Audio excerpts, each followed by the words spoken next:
First off, I'd like to say that it's a privilege, and we're well pleased that Senator Paul is here, that he has concern for us here in McCreary County, and we greatly appreciate him and his staff. And at this time, I'll introduce Senator Paul. Thanks, Jimmy. Thanks, Judge Executive Green. And the last time I was through here a couple years ago, we talked about how can we make things better, and then I guess I get concerned when I ask again, are things better, that maybe they haven't changed enough. And I think some of it's a communication thing, that we need better communication. We need communication between local government, federal government, but then also those who are in the federal government that run different large agencies like Forestry and the National Park Service. I think you guys have an unusual community in the sense that about 2/3 of the county or even more is controlled by the federal government. But I think it's important for me to learn about the situation, but also your government. We work for you. We're not telling you what to do, you're telling us what to do. So we're going to learn from leaders in the community, leaders in the government, and from citizens of the county too, what we can do better. Some of the stuff I think is really simple, and I don't understand why it can't be fixed. Why is a road closed? Why can't a road be opened? Why is government not responsive to us? I think it's important that everybody know, myself included, that we work for you. It's important that the Forest Service and the Park Service know that they work for you. It's not their land, it's our land. And our input and what we're for is, we all have the same thing in interest. Nobody wants the land to be worse. Everybody loves the beauty of the land. But if nobody can use it, is it of value? If we have this great pristine forest and nobody's allowed in it, nobody's allowed to use it, nobody can get to the parks, nobody can get to the rivers. I'm impressed, like when I'm over on parts of Lake Cumberland, how they have marinas and they have tourism, they have people using the lake. You guys aren't quite to the lake, but you have rivers and they're beautiful. Are people getting access for fishing, canoeing, kayaking? Could we get a big log cabin, bed and breakfast or something built on a corner, on a curve in the river or something where people would come? Could we do it in conjunction with the railroad? And so I think what I'd like to do is start with Judge Executive Green, and maybe you could go through some of the things that are working with the Forest Service and the Park Service, some of the things that aren't working, and maybe tell them some of the things that, if there's a problem with a road that's been closed a long time, see if they can explain to us why the road's still closed, or why can't we open it, and maybe they can tell us what we have to do to figure out some of these problems. Okay. Judge Executive Green. Okay, I'll just take a few minutes here. We have some individuals here that will go more in depth about what we're talking about today, but I'd just like to just give a little viewpoint of what we're looking for here in McCreary County. As you know, this is a rugged, rough terrain that generations ago that people settled here, and they've worked hard, and through our history, the logging and mining industry has been big, and unfortunately the majority of it's been owned by outsiders that really didn't have our best interests at heart. So after our mine shut down in the early 80s, we went into an economic slump, and shortly about that time in 1974, when the Big South Fork Park was formed, we had new hope, and we were made many promises, such as a lodge here in Kentucky and many other things. So that gave us some renewed hope. And the individuals here are hardworking, good, honest people, and all they want to do is be able to provide for their families. But they'd also like to be able to enjoy the gifts that God has given them here in our natural beauty, with the hunting and fishing and camping. And for whatever reason, things didn't come to fruition like we thought they were going to. And I'm not sure if that's because Senator Baker was such a tireless, diligent worker for Tennessee, but it seems like most everything went to Tennessee. And even today, if you'll look, their trails, their signage, their roads, the activities that are going on in the park, 90% of them, when you get an email, it's about Tennessee. So the only thing we're asking for, is we would just like to be offered a fair share of what Tennessee and other areas has. As you'll see in the charts that are coming up, you'll see the proportion of land that's owned by the federal government. So therefore, our tax base is very low when they only pay pennies on the dollar. So that handcuffs us right there as far as our budget and what we can do. And we're just looking for economic development. We're looking for chances to enjoy God's gifts that He's given us with the natural beauty here. And that's all we're asking for. We're not asking for anything special. We would just like to have maybe just a little piece of the pie and just be treated fairly. As you'll see in the charts, there is no other county in Kentucky that has as much federal land owned as what McCreary County does. So our budget, our resources are limited, but it's not about picking at people or trying to bring up old wounds. It's just about moving forward. And hopefully we can get the dialogue started and we can be treated fairly. And we just, we want to work with everybody moving forward and just give our people the opportunities where they don't have to move northward to get jobs, Detroit, Cincinnati, wherever. And that's what we're looking here. And today, hopefully, we'll be able to shed some light on that today. Do you know where we want to go to next? Or Deputy Nathan. all right, Nathan. We have a PowerPoint presentation that kind of outlines the areas. I'm a school teacher until just recently, so I can't discuss a PowerPoint seated. Our county, as you were mentioning, is primarily owned by the federal government. Here's some background. We're the youngest county in Kentucky. We were founded in 1912, 426 square miles of land area. Our population has dropped considerably. It's down to 17,465 in the 2017 census. Back when I lived here, when I was in high school, we were around 23,000 to 24,000. Our land is mostly owned by the federal government. The Daniel Boone Park, we have maps here, and there's a really large format one on the back table. 63% of our county is actually the Daniel Boone National Forest. 18% is part of the Big South Fork National Park, and then we also have a wildlife management area that is part of that, and then the Cumberland Falls Park is also part of the state land. So this outlines the tan area is the Big South Fork Park. The green is the Daniel Boone National Forest. And so what we're looking at, we'll get to this in a moment, but we're looking at just actually a small area of land that we would like to have access to that would give us more opportunities for businesses along the northern part of Highway 27 and also along Highway 90. We have 273 acres of land total. The Forest Service portion equals to about 172,443. The National Park Service has 18%, which equals to 49,269 acres. The Corps of Engineers also has a portion of it, about 4,000 acres. And so the total is around 82.5% that is government land. So there are only 47,994 acres available that could be used for development. The National River and Recreation Area is 196 square miles, so it's about 1/3, and it's located in McCreary County. The next few slides will be pointing out some of the areas we're referring to and some of the issues that we've had. The next slide is referring to, we have it listed as County Road 1295U. And so it was blocked by the Park Service, and I understand that the area at the time had been flooded, but we have the road crew to go and reopen the area. And so had some folks not taking the initiative of accessing it and getting it cleaned. I don't know how long that will remain closed. Those are the official closed signs.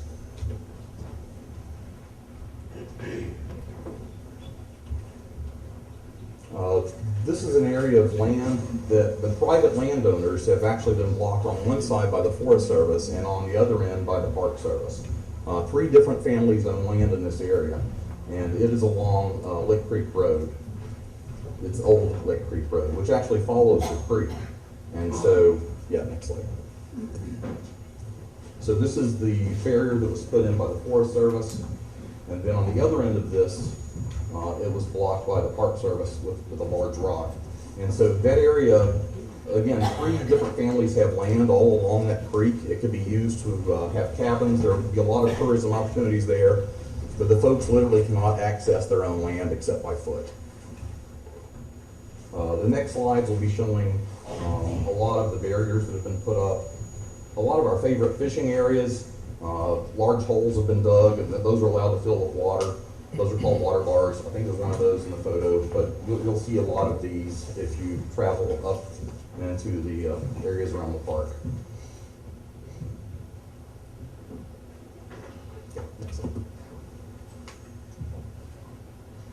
this is along Peters Mountain. This is what we really like, and this is what we would like to see more of. This is along the top of Peters Mountain, which was inside the Big South Fork National Park. This area is actually designated so that you can ride four-wheelers, horses, bicycles, hiking, and so this is kind of our goal. You can do any of those on that area. And so in Tennessee, you can ride four-wheelers over very large areas. There are huge recreation areas, and it draws in tons of tourists. If you see all the vehicles going back and forth hauling four-wheelers, you know what a big draw that is. So we would like to see more of those, because that actually would connect into Tennessee from the same road. And this is along the same area. That's a water bar that's been, where the hump of dirt has been dug to block the road. This church, 3 of our local churches were absorbed by the Big South Fork National River and Recreation Area. And so we appreciate that, the churches were allowed to continue operation. They only have to pay a land use fee, which is between $50 and $65 a year. But they were assured when they were initially absorbed that they would really not be affected in their operation by the national park. But the folks at this church in particular were told to stop graveling the parking lot because it was a problem happening in the park. And then they were also warned about a broken window, that if there was a broken window, it could be considered not sufficient to be inhabited. So the next slides are going to show, I know that there were concerns from groups about us asking for land. We're only talking about, like, our largest shopping centers in our county only extend about 600 feet from Highway 27.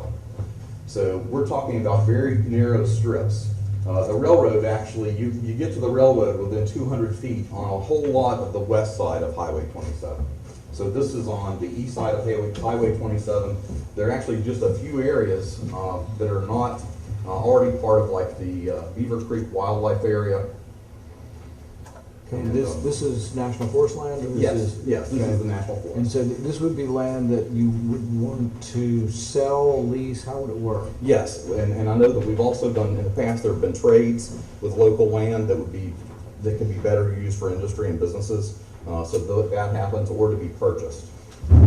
Is there a process that you know of, or an application process where you're in the middle of doing that? Do you know how to do it, or? We would need assistance on how to do that. I know on the far northern end, a gentleman was able to trade some land. He's in the process of building a resort, which is what we're looking for, along Bower Road on the north end of our county.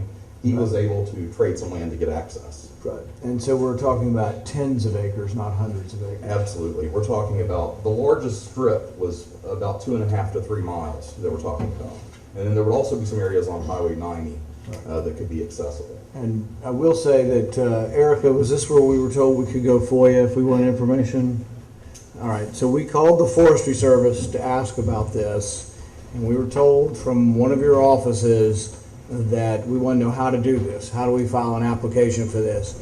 And they told us we could FOIA. That means that we could sue the Federal Forestry Office for the information. Now that to me is an insult, and that's not the way government should work. When we call, or I call on behalf of the citizens of McCreary County and ask how to do this, you should be helping us. You shouldn't tell us, oh, sue us if you want the information. And that's the response we got, and that made me very mad, and if people hear that we have to sue government to get information. I don't know if this is possible. If we could find out, we never do this? Is there a process for doing it? We're not talking, the media was saying, oh, I wanted hundreds of thousands of acres of forest. No, we're talking about, several hundred feet. Yeah, we're talking about 600 feet, and this is a community that could use a little bit of more commercial area. And I think, I forget what the statistic was. It was like the government owns 600 million acres. Can we not give 600 feet back to a community to do something with? I just wanted to make that clear. Yes, right after Judge Green was elected, the month after it came out in the newspaper or actually it was in a national magazine, Prairie County was getting, again, labeled as the poorest county in the nation. And so we are trying hard to change that. That is Judge Green's goal. We don't put up with those kind of designations. That's not how our people react to situations. These are additional areas that would be areas we would be tagging for potential purchase. I think there may be one more of those. Do you want to stop before we go on, just because we're going to hit a lot of, and ask the Forest Service, is there a process by which land that's owned by the forest can either be leased or sold, or there's an application process? Does this happen around the country? Yes, sir, and thank you, Senator Paul, for that question and others. There is a process for land exchange, as was mentioned. There's also a process for selling of the land, also a process for special uses on the land. And I apologize for the response that you got. That's not a customer service response that we should be giving. We will work with the county and others to outline the different alternatives for this and be glad to work with you on that. Well, we appreciate that, and hopefully, once we get this process going, they can all work together on some things like this.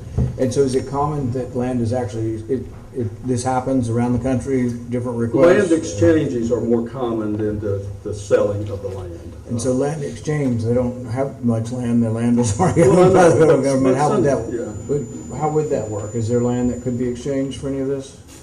Do you guys know? May I speak up on that? Sure. Yes, absolutely. From personal testimony of friends that have had land exchanges, it's one-sided. You know, it's never really a negotiation. It's if you guys want it, you'll trade, but then in return, a lot of times you ask for a lot more than you're giving, and so in turn it ends up being one-sided, and it never works out for the party trying to trade where it doesn't seem to. And so the trade, to me, is not fair practice. Can I speak up? Sure.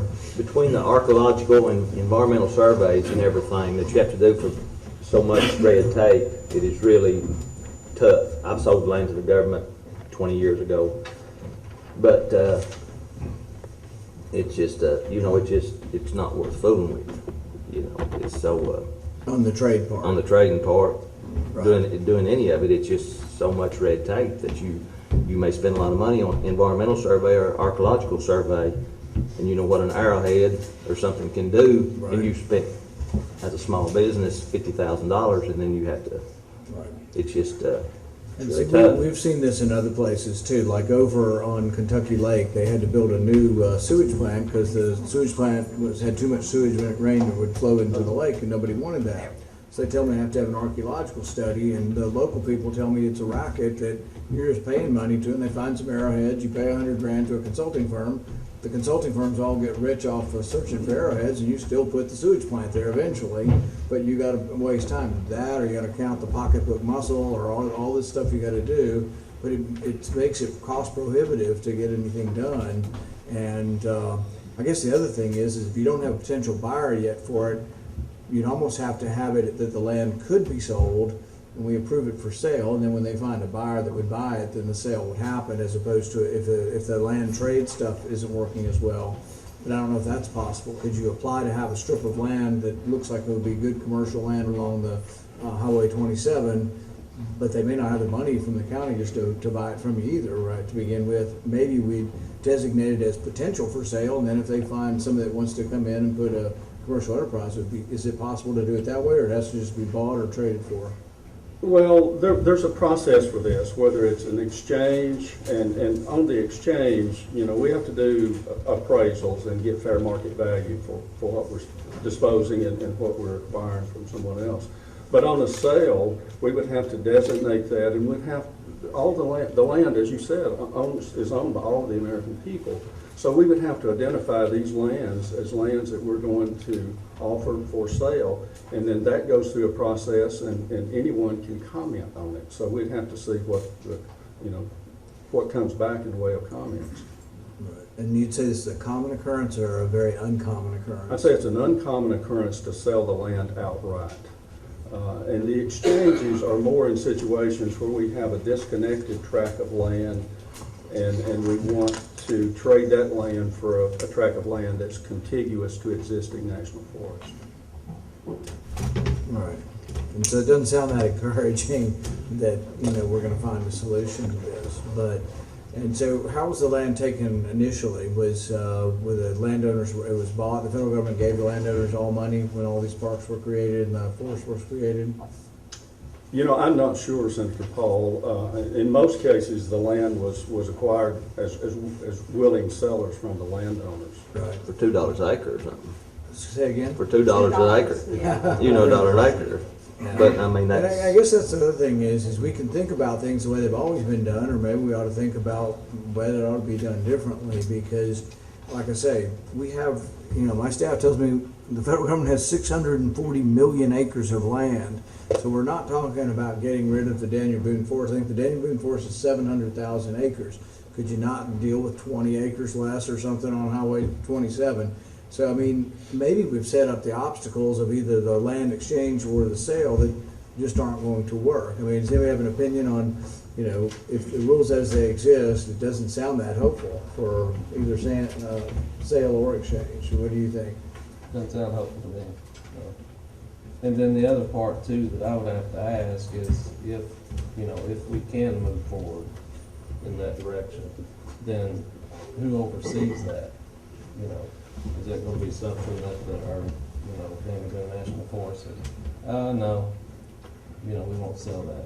What process is that gonna look like? Does that make sense? It does, but as I think about this, a special use of a property like this might be a better avenue than the acquisition. And what does that mean? That means the county put forth a proposal as to what they would like to see this land used for. And then let's go through the process of looking at that as a special use, much like we have with a right-of-way or a boat dock or whatever. So could a special use be that there's a pretty busy corner and a Cracker Barrel wants to locate? Can you do that or not? Well, that could be proposed, and it would be looked at, and it would be commented on through the normal process with public And does it comments. ever happen? I mean, does it ever happen that you can make something, I can't think of an example where it's happened right off. so that's unlikely to happen? But see, that's the thing is that, I know that's not the national, the forests aren't a place for Cracker Barrels, but this is the side of a highway and it's a busy intersection, and the community might have 30 or 40 people that would work in the Cracker Barrel, and if the, the manager, there'd be Sure, money, more money in the community. And I just don't think we're ruining the national forest to give up a corner, a busy corner, to give up 5 or 10 acres to put a commercial enterprise in. But if it's not gonna happen, then we have to figure out whether we have to change the law to make it happen, or whether or not we have to go to the Secretary of the Interior and see if the Secretary of the Interior can make it happen. But I think, talking to the public at large, I think this is a problem. I mean, we think we're trying to get along better and get to a solution. But I want to be realistic about this, that if you're being honest with us, it's unlikely to happen under the current rules unless we change something. But I don't think it's an unrealistic request. And there are people on one side that just say no ounce of land's ever being given up. But we're talking 640 million acres. Can we not have back a corner, on a busy road to put up a Cracker Barrel or a gas station or something like that would bring jobs to the community? I interrupted. You want to keep going? Senator Paul, can I Yeah, add go to ahead. that just real quick?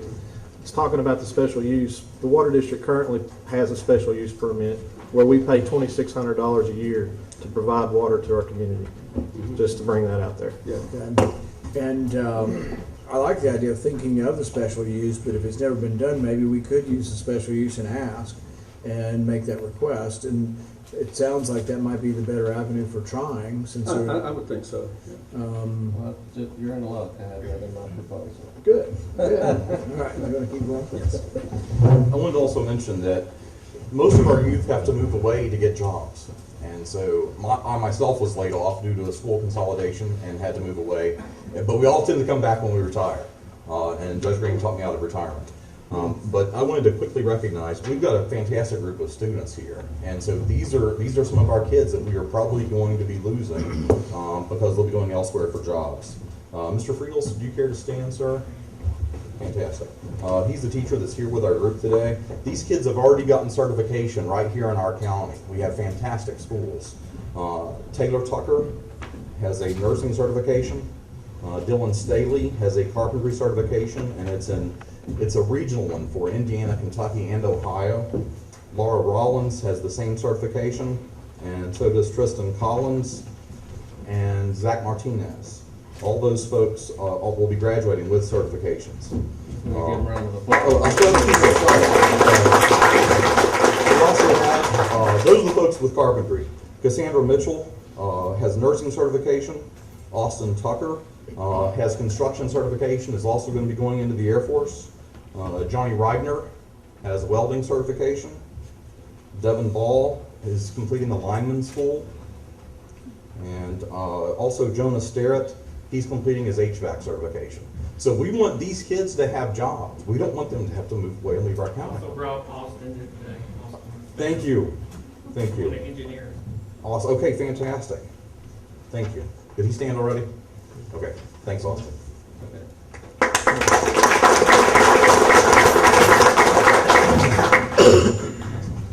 We have just like 2 more slides. These are additional areas that we have marked.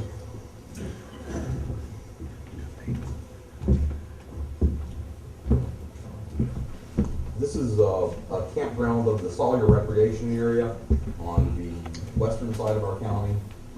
And so this was originally a campground, and so this is one of the areas that has kind of fallen into disrepair, that we would like to have access back to this. We're willing to maintain it, but a lot of our areas have kind of ended up like this, in a state of disrepair. So this is Park Service land. This would be within the Daniel Boone Forest. Okay. So really you have problems with road access with both Park Service and Forestry? Yes. Do you want to try to go through some of those and get some reaction from any of them now, or do you want to do that in a minute? Do you have a plan? We'll be addressing it all. Okay. We can now. Okay. Well, I mean, like what's the old Lick Creek Road? So it's like it's Yes. blocked on both ends. One Yes. end by the Forestry and one end by the Park Yes. Service.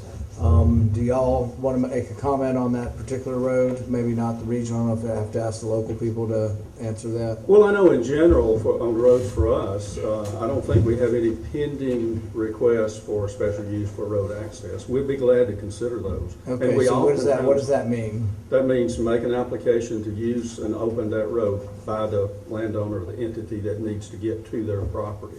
And we have a number of those across Right, the but board. y'all have had interaction with either Forest or Yeah, it has Park been, about it this? has been reopened repeatedly by county judge executives and also our actual county legal judge, Judge Winchester. And then after he passed away, the road was closed again. And it's been closed, what, now, last time for 4 or 5 years or so? Yeah, 3-4 years. But, I mean, I think they're aware of it, but I don't think anybody's telling them they need to fill out a form. Have people been telling you to fill out a form? So, I mean, it's been going on for years, but I think the local forest and park service people know that they want the road open. But I don't understand why we have to be adversarial on this. Is there a harm somehow to having a road open? I'm not sure on that specific situation, but we'd be glad to look into it and work with the county on this. But you can see how we perceive that as a problem, that they've been requesting it and no one's telling, is this the first you're being told there has to be a special permit or application? So your local people need to be told that they need to inform the local people that they have to fill out a form or something. But this isn't just here. I've had this in Lee County, Powell County, Wolf County, any county that's dealing with the Forestry Service is having a problem. And it's funny because, see, I see this as so simple that we should leave this meeting and that road should be open tomorrow. I mean, unless you're telling me that, you know, the bald eagle's gonna go extinct because we opened the road, and I don't think that's true. These are roads, and I think they're actually willing to maintain some of the roads, right? Yes. The local government's willing to make the road better, but it's not just private land, but ultimately some of this land could be used for camping and different tourism and things. Can we get a comment from any of the local people, either Park Service or local forestry, on why they can't get the roads open? Our local district ranger for the Stearns, Tim Reed, is here. Tim, do you want to? And your forestry or Park Service? I'm with the U.S. Yes, Forest Service. Forestry. Yeah, I'm the district ranger for the local ranger district. Particularly on Lick Creek Road, there is a roadway that goes through private from Higginbotham Cemetery Road down. It does cross National Forest and then crosses back onto Park Service and accesses the river area. The boulders they showed were blocked from the Park Service side, the gate was on our side. The reason that was blocked because it was determined, anybody's been down there on the river back down there, it turned into a Jeep riding area. Turn into in here. Jeep riding, four-wheeler riding area on the National Park. Right. And it looked like a moonscape. There was, mud bogs created, and we documented that. And of course, the park closed their side, and we put the gate up on our side. We have had no request from any landowners to reopen that road. Nobody's come to us and said, we'd like to- Verbal or written? no, sir. And then, all right. But I get the idea that people do want it open. Yeah, there have been lawsuits. Well, if there'd been lawsuits, you'd think that that would be a request that you'd been aware of. Yeah, that's in the past. Yeah. All right, other Senator than, Paul, can I? yes, sir. That's on the same question, Ms. Vogel. Sure. What is the process inside the National Park Service that you guys use to determine a new closing of a road? Because, and I'm asking because I don't know, and our community don't know, over the years, we had different access points, you know, into the gorge. And then it seems that when a new superintendent is, and I'm not pointing fingers at our current one or anyone else, but it seems that when a new superintendent is hired, if they want it closed, they just close it. There's no petition to the people or no real, you know, discussion with the people about that road closing. It just gets done. And sometimes you don't realize it until you receive a ticket on the other side of that line, you know. Now, I'm sure you put up a sign and maybe that sign was, you know, tore down, but what is that process? Well, I'd be happy to answer that, and thanks for having me here today. And I do want to say that to the best of my knowledge, I don't think that we have any Park Service lands that are restricting sole access to property owners. And if that's the case, I'll continue to look at that and would like to know that. I mean, normally we can't legally restrict access to private property owners. So if that's the case, you know, I guess I need to be more informed about it. As far as closing, I wasn't referring. but no, you weren't. I just wanted to address that while I had the open mic for a second. But your question is, unless there's an immediate emergency situation such as flooding or a rock slide or public safety, or an immediate threat that requires an immediate temporary closure, we have a process of closing roads which requires a record of determination, and there should be public notification, and there should be notification to the county and local officials. We should, with that record of determination, it's determining what's our justification for closing it, and it shouldn't be an arbitrary decision. It should be that there's, you know, documented resource damage and this is the only solution, or it's going through threatened endangered species, or, you know, there should be specific reasons for that, and we have a specific. And I guess going back to the whole process. idea that there are Jeeps going back there, people doing four-wheeling back there, if that's a problem, rather than forbidding access to the land and closing the road, couldn't you put a sign up and say, you can't bring your Jeep back here, and have somebody patrol it for a while to see if you could give some tickets to people who are disobeying the rules, rather than completely closing off the access? You know, might be another alternative. But it doesn't sound like there is good communication between whoever's closing the roads, and I don't think this is just McCreary County. I mean, we've got 4 or 5 other counties. I go to these counties who are not asking for a lot. They're not saying, give us $20 million, you know, to help our guy. They're saying, can we have a road open so we could have the possibility of developing the land in our county? I don't think it's too much to ask, but I also don't think it's just here. You know, I've got it in 4 or 5 counties in Kentucky that people, it's really like, they just want, you know, there's a trail there, and why do we have a roadblock across a trail? I just don't understand why we have to do that.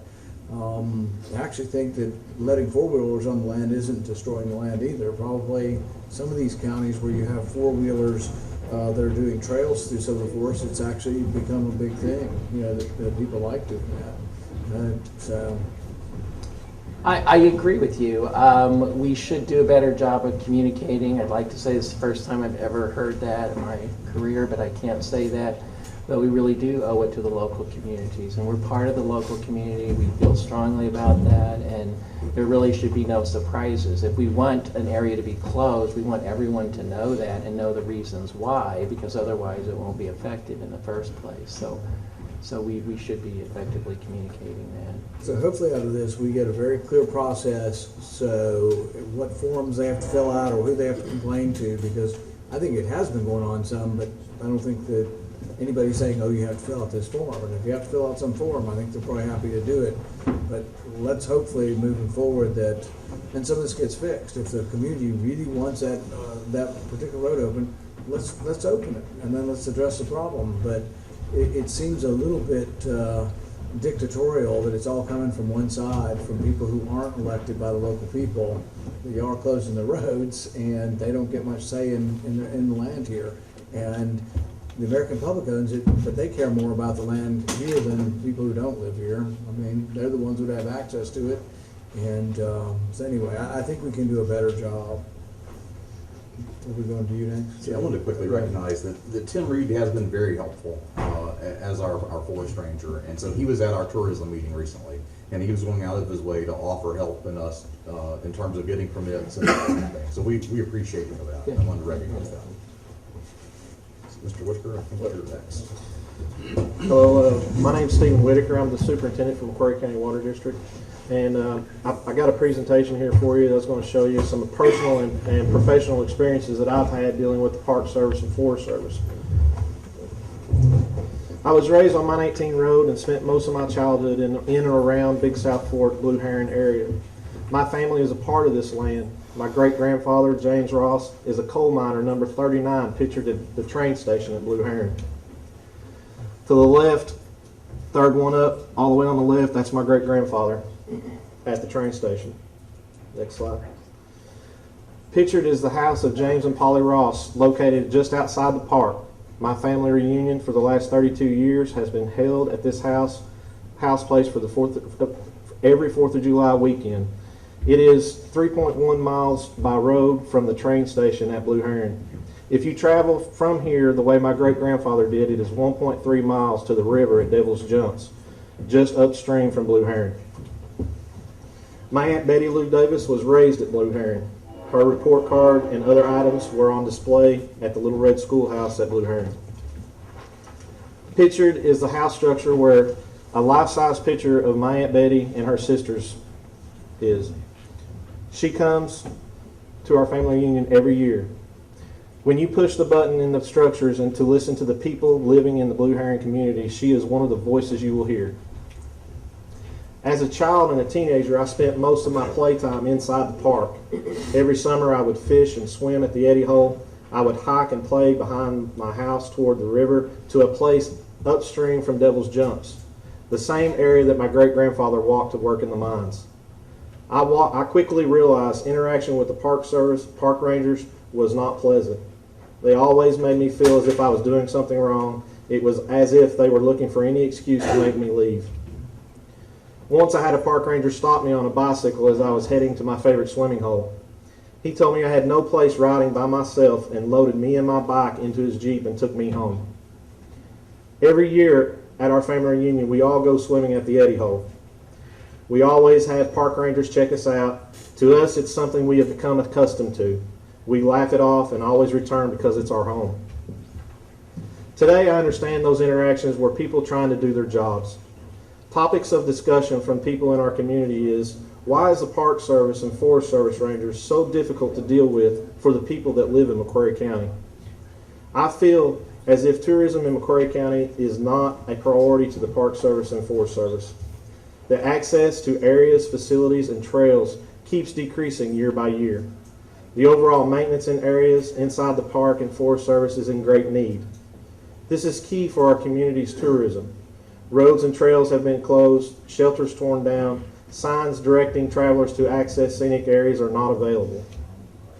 This is the Gorge Overlook, one of my favorite spots. Many weddings have been conducted here. At one time there was a large gazebo there, and a lot of people would go there and travel inside the Blue Heron and go to this overlook. The Gorge Overlook burnt many years ago, and it stayed that way up until recently. I don't know when part of it was fixed, but this is the fix. They basically quartered off this section of where the gazebo was, and go to the next slide. And you can kindly see when you go to the scenic view, this is kind of what you look at this overlook. Go to the next slide. This is the rock face where you can stand and look over the river. Go to the next slide. And you can see what a beautiful view and area this is for our people and for tourists to come and visit. The train station at the Blue Heron, the concessions, as far as I remember, as long as I've been a part of that area, has never been opened. The bookstores and the vending machines have never been opened.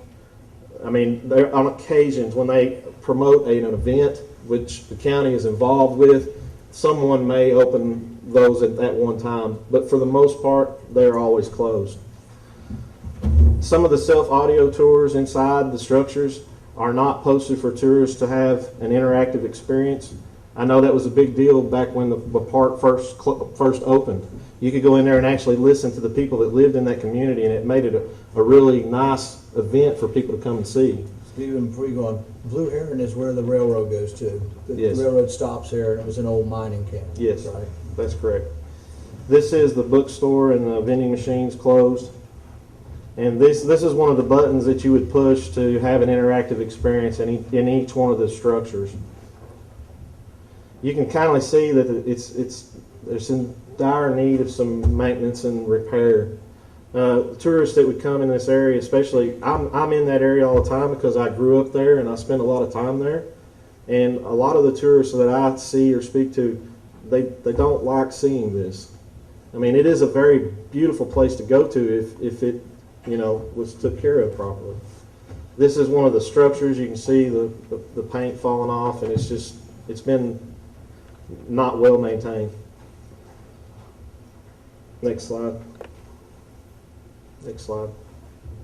As a young man, I had learned to avoid interactions with parks and forest rangers from my personal experiences. Throughout my career, I've had many dealings with the Park Service and Forest Service. In 2007, we built a new intake at Big Creek inside the park. MCWD has to pay a special use permit for water lines that cross federal lands. We continue to pay $2,600 per year. The release of some federal lands for economic development is very important to the growth of our community.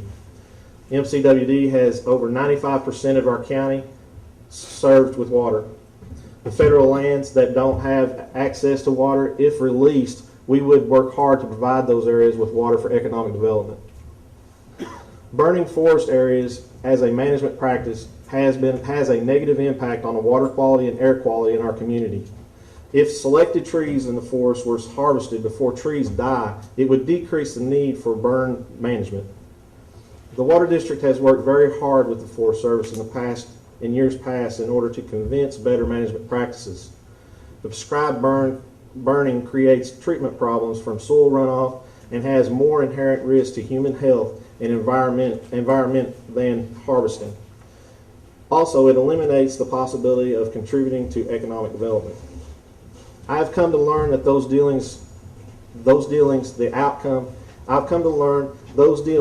outcome of the interactions with these officials are always dependent upon the individuals I am dealing with. Tim Reed with the Forest Service has been an outstanding person to work with. I appreciate all the work that we've done together, and I've not had that interaction with the Forest Service in the past, and I thank you for that help. My hope is for the Park Service and Forest Service to understand just how much of our community is impacted by what they do and what they don't do. Hear how they received and how they can help our community they own so much of. And I think the water input that you were adding in Big Creek, was that to serve the federal prison? That was to serve our community and the federal prison, yes. So you take water out of the river, comes across forest land, and you have to pay Yes. to do that. Yep. Well, not only that, the church that you was talking about earlier, we have some churches that are surrounded that the water line going to the church, they have to pay a special use permit for that water as well. Right. It seems like that would be a small thing we ought to try to fix as well, that we really have to have that charge to go across the line. You probably had to build all the pipes, right? Yep. To carry the water. The other thing I'm impressed at how beautiful that gorge is that, like with Red River Gorge, it does really well tourism-wise, and it's a beautiful place. But I'm thinking it's getting a little more attention, than this park is. Some of it is the whole idea is for you to go back and when money's being apportioned, to think about, there are some smaller parks like this that could use a little more attention, you know, as far as which way we direct things. Yes, sir. Go with that one.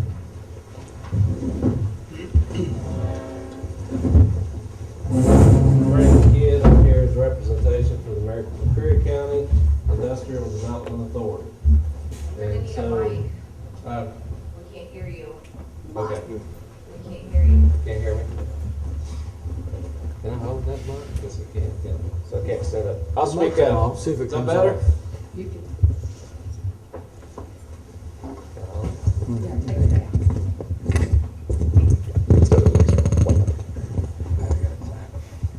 Try that out. I don't know if you're gonna, how much length you're gonna have, Wrapped around his neck. So I'm Randy Kidd, and I'm here representing McCreary County Industrial Development Authority. This isn't a lynching for you guys, okay? We love our Daniel Boone National Forest and our National Park Service. We too want to preserve the beauty this county has to offer. However, when you sit down across the table from a group of caring people in this community, and you look at that map and say, what economic development opportunities do we have? It's very disheartening, okay? And so we're not trying to do away with, we're here with an open dialogue to find out, can we partner? Can we partner with you to take advantage of the beauty that we have in our community?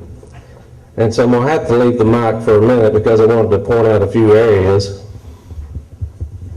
I'll try to speak up. Is that better? Okay. I too have lived here all my life.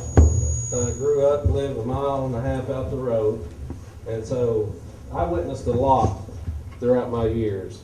I remember being a teenager working in my dad's grocery store, and the newspaper come out, and I may be off on the numbers, but it was large in 1980 something, $1.2 million payroll gone. And that was our mining industry. It left us. As in the 80s. Well, the National Park Service came through during that same time, give or take some years, right? And to a county that was already weak and depressed, we start to see hope of preservation within our lands, although you met resistance. My family owned 400 acres inside the national park. We didn't reside there, but it was 3 generations, okay? And I know there was resistance for that, but we finally came to terms that, hey, okay, preservation is going to be good. Look at all the opportunities that we may have as a community to take advantage of such beauty. And we're talking about lodging, we're talking about our tourism, we're talking about many facets that would help our community grow. And so from the 80s, we learned that the locals were not wanted inside National Park Service. Now, I'm sure that wasn't your perception. You've been there a long time. But that was what was portrayed to us, okay? If you were from Ohio, Indiana, California, it seemed as you were welcomed with more open arms than the ones that lived here. What's my point? My point is oppression is what we started to learn. Oppression is what we started to know. So why are we here today? We're here today to open up this dialogue that we didn't know existed. We had no idea that we could have this conversation till Senator Rand Paul brought it to us. We thank you all for being here. We're not trying to lynch you. We are trying to partner with you and express our concerns. Okay? All right, so there's been many slides pointed out already in terms of economic development on the north end of the county surrounding Highway 27. Again, we're not trying to do away with Daniel Boone National Forest. We're just saying, could we have some of that to try to help our community grow? We want the same thing. We want people to come here and enjoy it as much as you all do, because it benefits us more than it does you. Everybody agree with that? Good.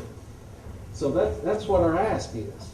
You know, we're not trying to ask these great lump sums of land and do away with the forest. We're just trying to get an opportunity to utilize them, okay? And so those portions pointed out along Highway 27, we feel like could help us. As you see, Kentucky is our only opportunity, land mass wise, for growth, right? Pulaski County, Lake Cumberland, is a huge tourism place. And so our thought process is, how can we grow our north or utilize our north to meet them halfway, right? Whether that be by someone wanting to build a home in our beautiful area and enjoy Lake Cumberland, or whether someone wants to put a business along 27 that leads them into the gateway, or so we thought was the gateway years ago, into the National Park Service. Now, our judge pointed out that if you try to reference the National Park Service, the majority of it will take you into Tennessee. I'm going to tell you, that's probably back in the 80s, we'll take some of that responsibility. Maybe our community wasn't as active. But again, remember, we just went through this weakness of the largest payroll in our community moving out, closing down, right? So it was already weak, and so we were struggling. But now we have a voice, and you know, thanks Senator Paul and you guys so much for being here, to be able to open up this dialogue, okay? But, so, things that I have looked at proposing, you talked about special use with the National Forest Service. Right. This, oh my goodness, what's up? What is that? Okay. Here's the big South Fork that meets the Danny Boone National Forest on the Peters Mountain Trailhead. Okay? This is where I grew up. What an opportunity we would have, because you have to go into Tennessee in order to utilize this land. Okay? There is nothing here that you can access by, you know, horse or by foot trail into the gorge, and it's a long walk, you know.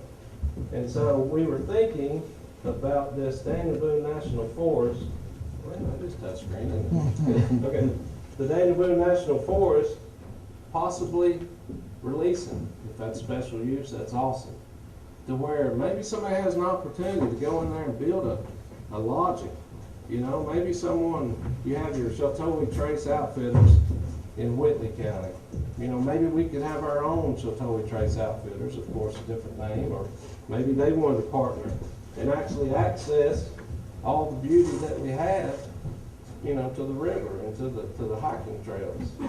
But think about this. Peters Mountain Trailhead comes up. You are over 20 miles away before you get to an opportune place to be able to access that through tourism efforts. That's a long way. I love our Mine 18, you know, and I appreciate what the Park Service did. But in all honesty, when you go down to Blue Heron one time, you're finished. You don't want to go back. Why? Because you see the steel structures with the button to push, and you walk through it. You get to see the tipple, which was done great. But there's really nothing else to. So when you're at Blue see. Heron, you're up high, and the gorge is down below you. No, you're actually right on the South Fork. Well, you are down inside. the river. Yeah. And would that be a good place to have like a lodge, like a bed and breakfast that rented out canoes and kayaks and things there? Was that the most likely place to put something? Well, Because the train's already going there? That's where the train goes, right? yeah, but I think that to truly access and to ramp up our tourism efforts inside our community, our access points, one of them would be potentially Peters Mountain, okay? The other one would be what you call the Ledbetter properties, if you're all familiar with that. It's on the Bog Knob side. That property is elevated. It was a homeland until the Park Service, they bought it, the family moved, but it's still sort of an open field. But there are river access points that I think could be opened up at those two locations. And there's already roads there or not roads there? There's an old fire break road at the Bald Knob, and it goes into what we call locally as Ship Rock. How hard is that, if a community wrote you a letter and said, we want to do that, how hard is that to make that happen? Well, I guess what I would like to propose is that we have expertise in our offices, we have community planners, and that we sit down with you all and talk about your vision. We get that you need economic opportunities. I would like to see at least 3 of those kids in the future stand up and say they've had jobs with the federal government, and some of them want to pursue careers in conservation. So we can sit down and talk to you. We'd have to go through a planning process to do that. It doesn't have to be a 12-year bureaucratic process, but to really sit down with the community and talk about you. I'm sure I can speak for Ken, the Forest Service, joining in and figuring out some solutions to it.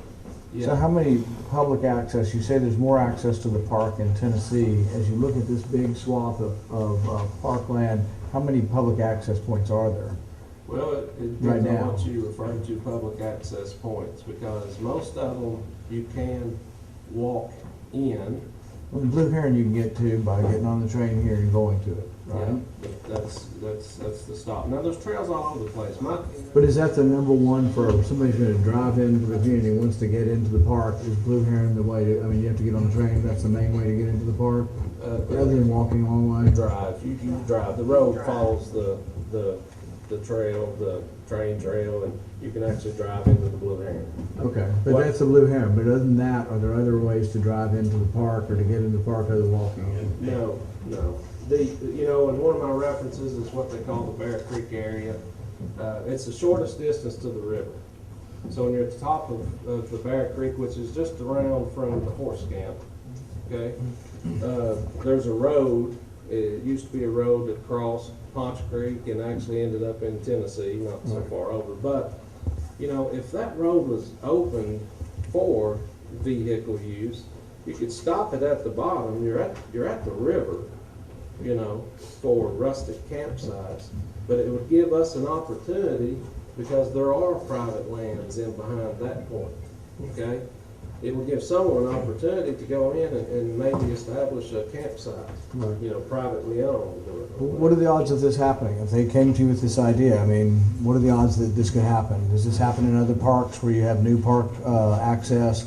It sounds to me reasonable that Tennessee's got a lot of access to this park. The parks are supposed to be for people to go to them, right?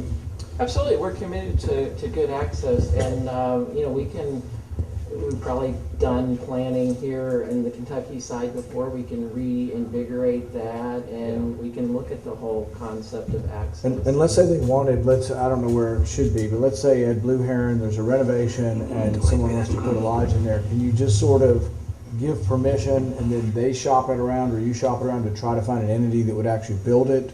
Is it a public-private partnership where a private entity can come in and build there with your permission? Or is it done by the Park Service to build a lodge? Who builds the lodge? If it's on our property, we have concessions law, so we would then, It could be a put out private entity, prospectus, and it would definitely be a private entity. But it that seems would bid like on if the that. community wanted to pursue that, what they need is, okay, there's a section there where there used to be some kind of pavilion or something. You give them the right to rebuild something on there, and it has to be with your permission.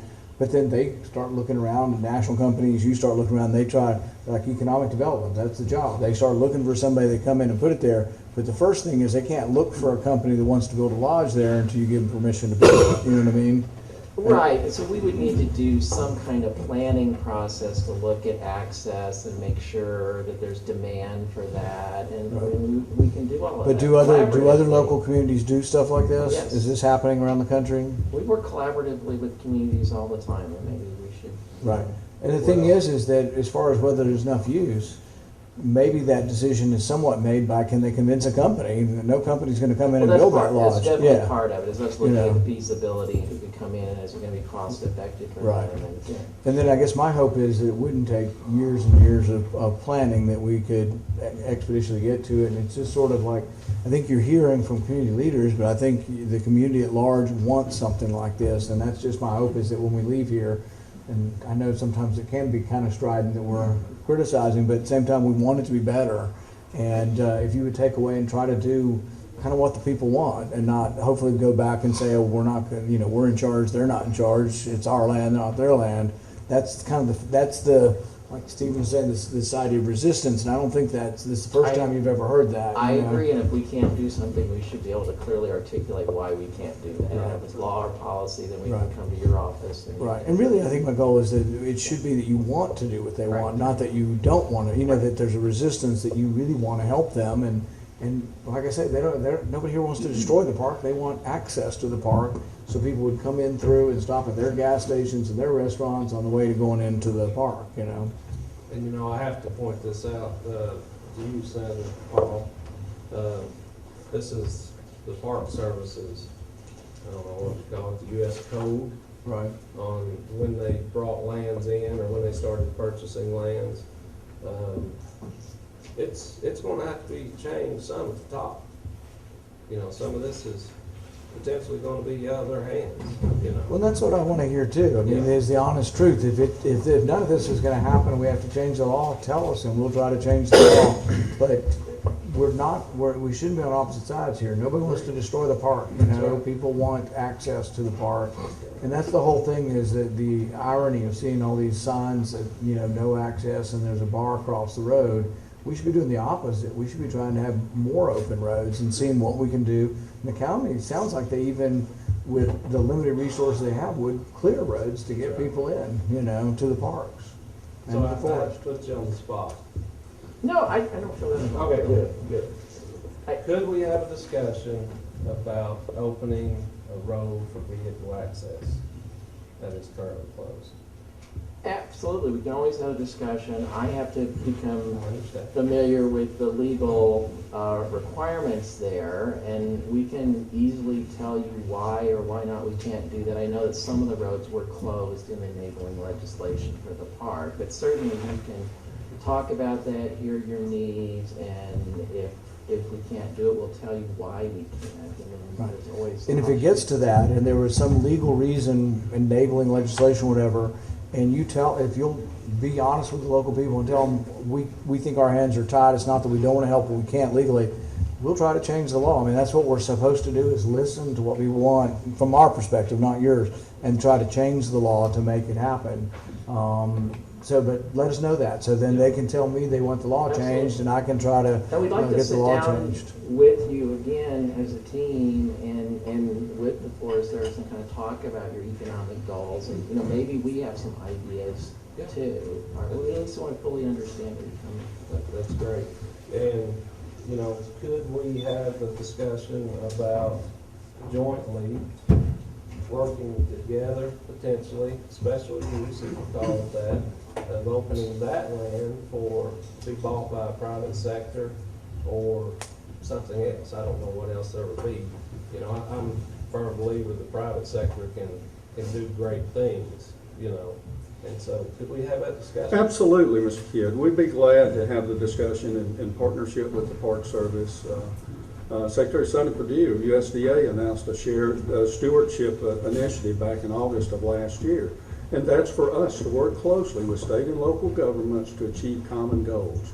And we're certainly open to have those discussions. Going back to the Highway 27 for a little bit, the commercial stuff, just giving us advice on what to do. If we applied, you think it's very unlikely we'd get a special use permit to get a commercial corner there and be able to build a gas station or a Cracker Barrel or something like that? I think it depends on what's proposed, and we would just have to work through the process. Because you're not aware of it happening in other places. It's not a common occurrence. Now, for something like a school, the land at McCreary County Elementary School, there's specific legislation that allows us to convey land. And so do you think for you have the schools. legal ability to grant it and it's just uncommon to grant it? Or do you think we'd have to change the law to change your, the way you assess where the land can go? Well, I Because- think the legal ability is there. It's a matter of working through the process and getting public input from a citizen far away from here. You know, we have to consider all of that feedback in the process. What about a potential industrial site? Of course, that's an agency of the county government, right? Right. Would that potentially fall in? Potentially. Let's have the discussion, make the proposal, and we'll identify and outline the process. And again, I'm gonna go back to my point. We love the National Park Service, we love the Daniel National Forest, okay? And our sole purpose of being here is to try to figure out, we felt oppressed for years. Now we're trying to figure out how can we work together. That's all we ask. I thank you all for being here. Thank you, Senator. Thank you, you gentlemen.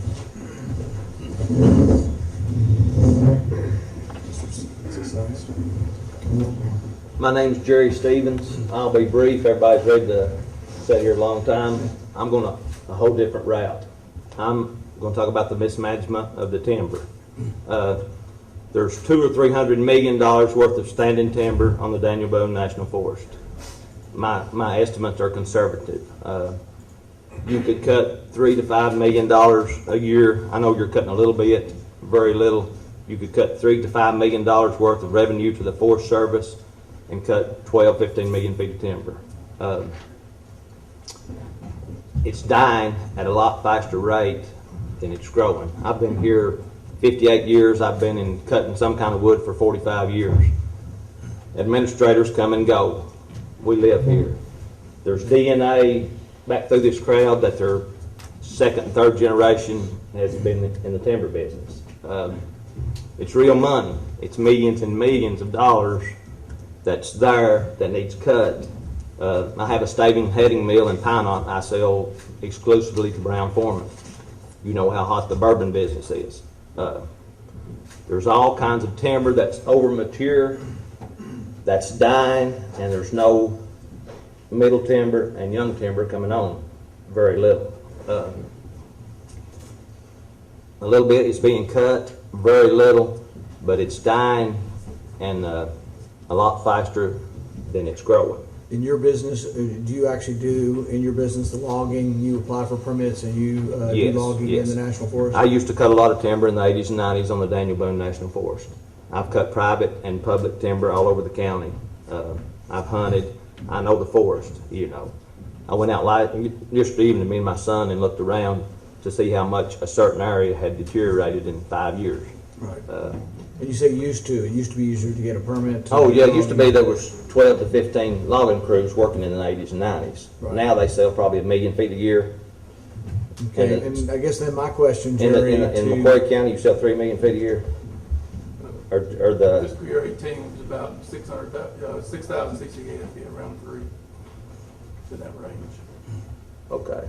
so I guess my question is, what's the change from the 80s and 90s to now? And is that legal, a philosophy of the forestry, or what's changed? Well, I think reduction in timber harvest is down mostly across the country on national forest lands, but we're really taking a close look at this, and under the umbrella of improving forest conditions, we know that we need to do more active management than we're currently doing. Because As it you're sometimes right, helps the forest It to remove helps the trees. forest replenish. And certainly in the southeast, trees grow relatively fast compared to other parts of the country. So it's important that we harvest. Certainly we're not at the level that we were in the 80s and 90s, but we're up some from what we were a few years ago. And I predict the trend to go up even more under the umbrella of improving forest conditions for wildlife habitat, all the other ecological values that we manage forests for. And as well as the economic value to the local community, such as yourself, your business, When you and take the others. trees out, does that reduce the risk of forest fires? Well, it can, but we do use, and I know the comment was made about the impact for fire, but we do use some fire in a planned way And that reduces the impact from fire more so than just removing the trees. But removing the trees and the smaller diameter things especially does help with catastrophic fire. But anyway, I know there's a lot of red tape involved with the red cockaded woodpecker and all the other BS, you know. But I'm not going to get to it. But, you know, I told them the southern pine beetle was coming a year before it got here, and it killed millions and millions of dollars worth. Absolutely, no doubt, yeah. A healthy forest is economically advantageous and environmentally advantageous. A growing middle to young timber is a lot more better for the environment than decaying trees are. You know, it makes no sense to me, and I'm not saying I know there's a lot of red tape to do anything. It's just there's so many millions of dollars just in McCreary County that's not being used. That's just And I think it's falling down. It's and I dying think and falling it's a down. pendulum between the environment and economic, and you can have both. And I think some of this probably isn't the law. It's either your judgment or your boss's judgment or your boss's boss. Somebody makes a decision on how much we're doing. And I think what Jerry's saying is we want the pendulum to swing back a little more towards being concerned with the economy down here, and that is real money. That's not government giving people down here money. That's them earning their money and creating jobs. Well, if it's managed, it'll never run out. You know, Right. you know, you can have it on an 80-year cycle or whatever cycles you want to do. It helps everybody. You know, it's a no. I don't understand why Any it of can't the be. change between the 80s and 90s, new legislation that we passed, or more attitude towards forest, or reduced demand for trees, or I think Endangered it's more- species. endangered species? Well, endangered species, but, and we do, and there's a balance there. You know, we can manage and have healthy forests and still maintain good habitats for healthy species. That's what I'm saying. Is they use the Endangered Species Act, the environmental. But there are some ridiculous things, and I'll give you one ridiculous example, because I'm probably more with Jerry than anybody else on this. We reduced Lake Cumberland for a year or two to repair the dam. We had to do that.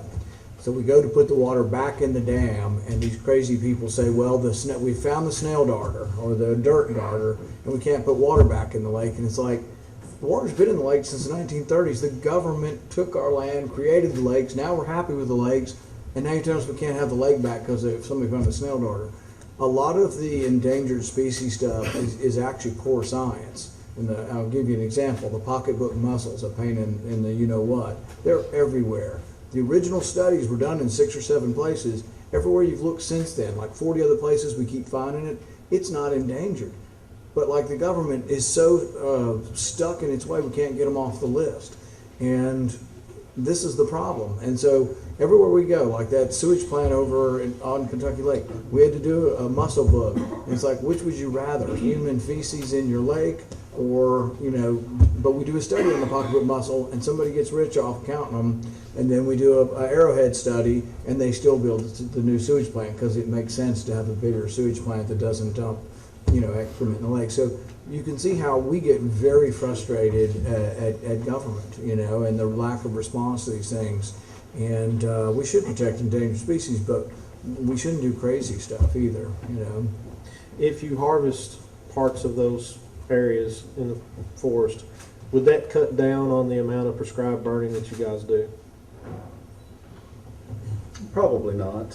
I mean, prescribed burning is needed in some forest ecosystems to benefit the forest. And harvest is one treatment on the land, prescribed burning is another. Sometimes they go hand in hand, sometimes maybe not. But we know, you mentioned the white oak and the stave industry and that business, and we know that many of the more desirable species are less common in the forest now than they were several decades ago. And we do studies all across the South to know that's true. And fire is a role in that a lot of the more thin bark species are more prevalent now, like red maple is a common species here that was not as common 4 or 5 decades ago. So fire helps with those situations and gets the more desirable species. Is there an oak blight that's come around the last year or two? I remember seeing Well, something about that.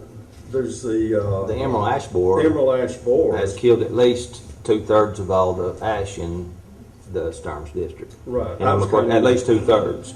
What happens? It's not managed. Is this an insect of some sort? Yeah. It's a non-native insect. What happens? It's where it's not managed. Insects come in to the dying trees, and then more insects come. It's just it's like a living a living being, when they get down, they get more disease. Right. Every living being eventually dies, Right. you know. Do you think you're hearing enough in your job or in Washington from the side of the economic side? I know you hear from the environmental side. Yes, sir. Are you hearing from the economic side? Yes, sir.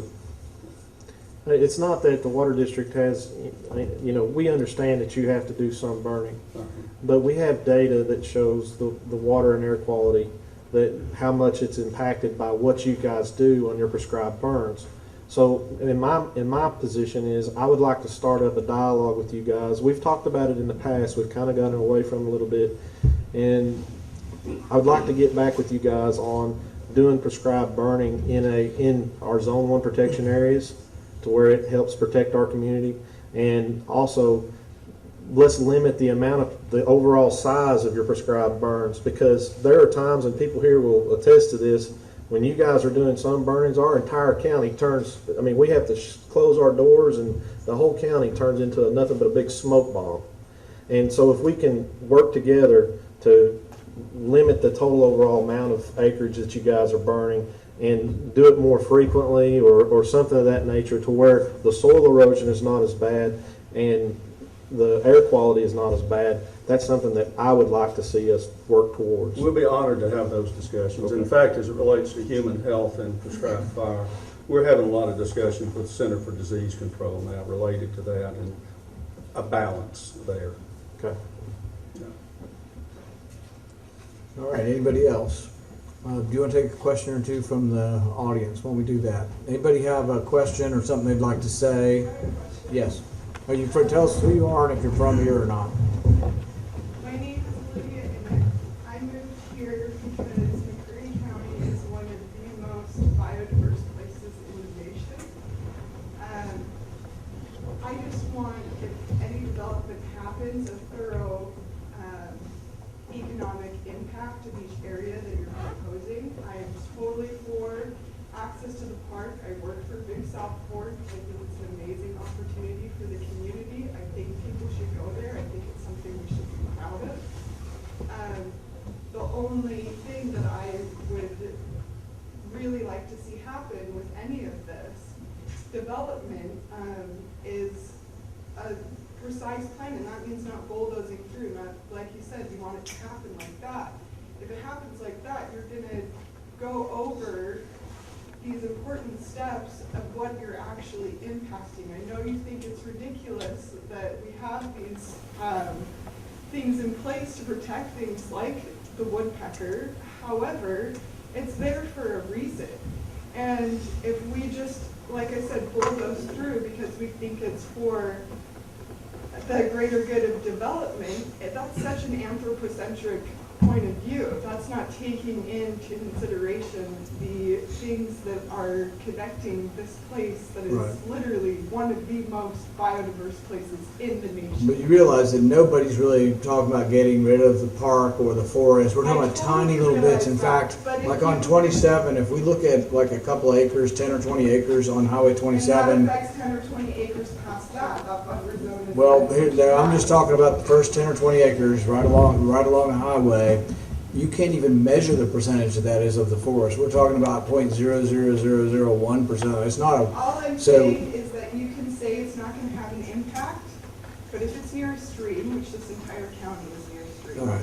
if it is near something that is going to impact that buffer zone moving back is going to affect it that much further. So anything that you propose, like you said, having public input, thank you for that. Thank you, because the community needs to know what happens and how it's going to affect everybody. I'm all for more jobs here. I'm lucky enough to have a job here, to stay here. And these students here, I wish they were here right now, but you proposing a gas station and a Cracker Barrel aren't going to keep any of those kids here. I would disagree. Anybody else? Yes, I'd like to address a question for Mr. Brown. Sure. And my question is, I'm more of a private land person. I want to know something about what you have called a proclamation boundary. What is this proclamation boundary that the Jacksonville National Forest has? It's kind of scrawled, but it's larger than our county. It seems that it engulfs our county completely. And there's a regulation attributed to that proclamation boundary. Well, when national forests were originally established back many decades ago, each national forest had a defined proclamation boundary, which defined the area in which the federal government could acquire land. And in most cases, we don't own all of the land within those defined proclamation boundaries. In the southeast, the defined proclamation boundaries is about a total of 25 million acres. We own about 13.3, so we own about half the land within those proclamation boundaries. And it's simply a description of the forest in which we have the authority to acquire or trade or whatever land. So there's no regulation on the private landowners and they No, live sir. within that population? No regulation of the Forest Service has. No regulation. So if I wanted to build a pond on my land, is there a regulation that tells me how deep I can build that pond? Not that the Forest Service has, now some other entity may, but I'm not aware of anything in the Forest Service. If I had to guess, yes. There's a guy out in Wyoming who built a cattle pond. He got a local permit from the local government, put a little dam, the water still ran out of it. The pond was about 50 yards by 50 yards. The EPA fined him $37,000 a day. He finally went to Supreme Court and won, but no one would listen to him. It was a beautiful little pond with deer and eagles and everything came to his pond. And so I'd be very careful, and I'd ask 4 different levels of government and get an attorney before I did anything with my own land anymore. Thank you, Mr. Arnold. Thank you for being here. Maybe one more. I'm Bobby Strunk, I'm master here, Mr. McCreary. I sent this to Brian. It's our side of Tillman Falls. There's 440 acres on our side of the falls. When you cross in our side is dead. There's nothing down there on our side of the falls. I'll wait till you get to Williams Stearns. And there's 440 acres right across from the falls here. Williams' wife, Peggy, had some family by accident to give to me. But if we could get something here, sell part of this, so you could put a restaurant, a motel, we could look over the falls, that would be great. And this is in the park? This Big South Park? It's Danny Boone. Okay. It's overcoming the falls, probably not coming. Yeah, I think these are great ideas. Y'all have to just keep talking about it. I don't know enough about the geography it's hard for me, but figuring that out, figuring out the process to ask for permission, and then I think we've started dialogue, and I hope we can get somewhere. And then I hope from this meeting today, what I want for my staff and from local government is that we talk over the next 6 months or so, and let's see what happens over the next 6 months if we get progress. But what I hate to do is get it started and then all of a sudden it falters and nobody ever follows up. So I want to know if we have some success, if the federal government is working with you on this, and if we get to an impasse and they just can't or won't do it, then let's talk about changing the law to get it done. But I think there are ways to have both the environment and the economy doing well, and I think we can do better with the economy here than we've done at utilizing our land and trying to get tourism and access. Thanks, everybody. Thanks for the panel, and thanks for the community for coming out. Thank you. Thank you.